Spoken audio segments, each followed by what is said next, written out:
Okay, guest posts.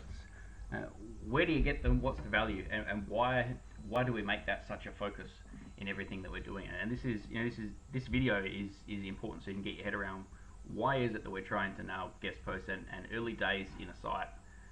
Why is it that we're really pushing, doing everything we can to land a couple guest posts? And so I want to talk about the value of that, but also I suppose a few ways that you can go about actually landing those guest posts.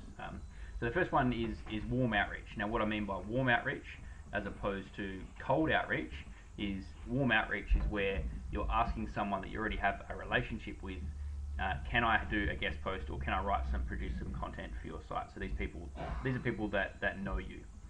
So the ways, or I suppose the methods of this is outreaching to people that have contributed to an expert roundup article. And for me, those expert roundup articles, they're great for natural links, they're great for social shares, they're great for a nice piece of content. But fundamentally, what they're fantastic for is building relationships in your niche, because you can produce that expert roundup article, drive some traffic to their site, give them some exposure, and then just after that, you ask them for a guest post, and you get a pretty decent response rate usually for that. So expert roundups is one way you can do it. Content roundups is is the other way. Sorry, so content roundup articles is where you just basically go to 10 or 12 sites in your niche, and you have a particular topic, and you borrow their content, you compile that into an article, and then you can publish the article, and then go to those people that you included and say, hey, by the way, I just want to let you know I referenced you in this article, thought your content's fantastic, look forward to working together. See what comes back from that. Then when the time's right, you go to that person for a guest post. And then social interaction is the other one, and that's really just tweeting their stuff, liking their stuff on Facebook, and interacting with them.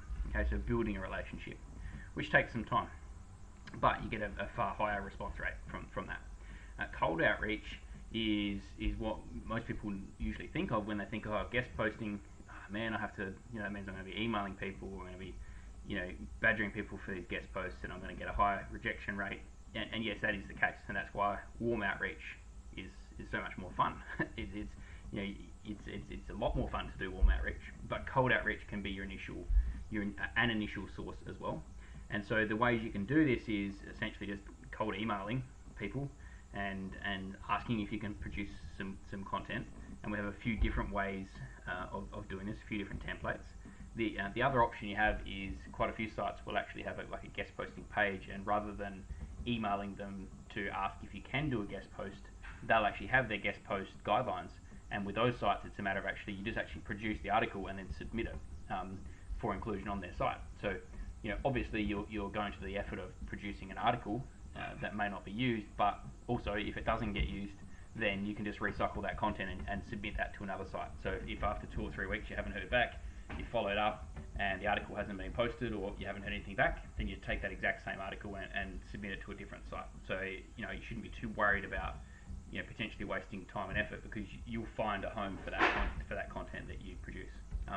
And the other one for guest post opportunities, a network that you are a part of, and that's people that other SEOs, other people in the internet marketing space, where you can go to them and say, hey, I know you've got a site on X topic, I've got one too, can I do a guest post? And so that's an extension of, I suppose, the warm outreach process, a little bit more grey hat. So it's you're working with other SEOs to do that, but it's an avenue, it's a viable avenue, provided that it's not overdone.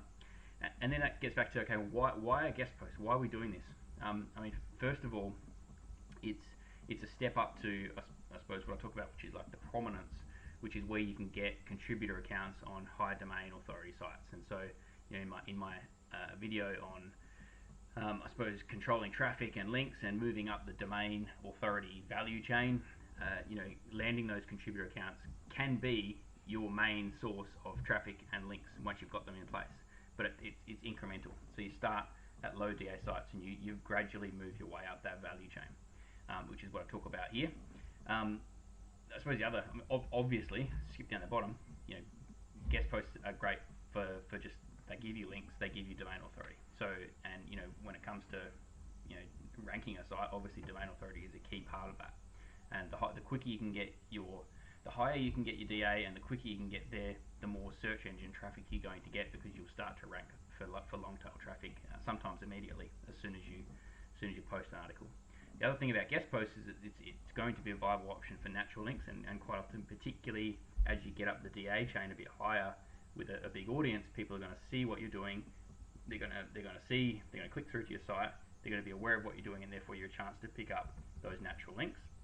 And the other obvious benefit to this, particularly if you're smart about the way you write your guest posts, which is if you write your guest post, particularly on a higher DA site or even a moderately higher DA site, in a way that's SEO optimized, you could quite well have that site ranked for short and or long tail traffic, in which case that article is going to rank on their site, which can become an ongoing source of traffic through that guest post, clicking on the links you put in it through to your site. So you can actually build an ongoing flow of traffic from that as well. So I suppose that's why guest posts are such an important part of our strategy. It's not all about just getting the links initially for the sake of SEO benefit. There's a lot more to it.